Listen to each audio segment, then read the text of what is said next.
CBS News has learned Hamas will not attend tomorrow's ceasefire talks with Israel in Qatar. The discussions are an attempt to restart negotiations between the two sides. A Hamas representative claims it has not received reassurances from Israel that it would commit to what was laid out in a July 2nd proposal. Israel still plans to send a delegation to the talks. CBS News foreign correspondent Ramy Inocencio is in Tel Aviv, Israel. So, Ramy, what does this stance from Hamas mean for the potential of a possible ceasefire deal? And how are these talks supposed to continue without Hamas at the table?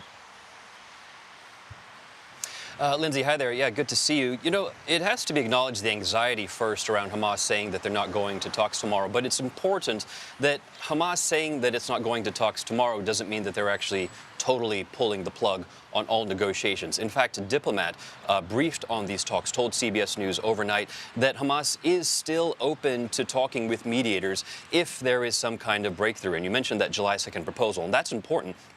That's basically the crux of this issue. Hamas is accusing the Israeli government of, one, not even replying to that proposal, two, of changing the conditions over the past 6 weeks, and then three, as we know, assassinating the chief negotiator, Ismail Haniyeh. With that said, there are people who are coming to the region. We already know that U.S. Special Envoy Amos Hochstein is in Beirut. He landed there today. He is trying to assuage fears there. And we also understand from another source that the CIA director, William Burns, is supposed to be headed to the region, expected to be headed to the region, along with the Mossad chief, Israeli spy chief, as well as Egypt's spy chief. So people are moving. There's the intent to talk. As for what happens after tomorrow, Hamas is watching and waiting, and then we'll expect to hear what they say from then on. Ramy, we have been talking about a possible retaliatory strike from Iran. What do we know about the timing of that, and does that have anything to do with these proposed talks?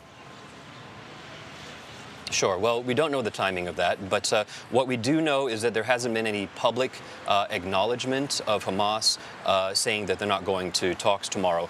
If anything, Iran is saying that it's holding the line. The supreme leader, Ayatollah Ali Khamenei, earlier today said that he said no to any kind of retreat. That was at an event to religious leaders. And that was in reply to a comment that President Biden said yesterday when he was in Louisiana. He said that perhaps that he hoped a ceasefire would stop Iran from attacking Israel. And again, the Ayatollah saying no, that that would not happen, that that would be seen as a retreat. As for Hezbollah in Lebanon, we haven't heard anything from them, but again, I just mentioned U.S. Special Envoy Amos Hochstein is there trying to encourage leaders in the government and through back channels to tell Hezbollah, stay cool, we don't want to increase tensions here that could lead to a larger war.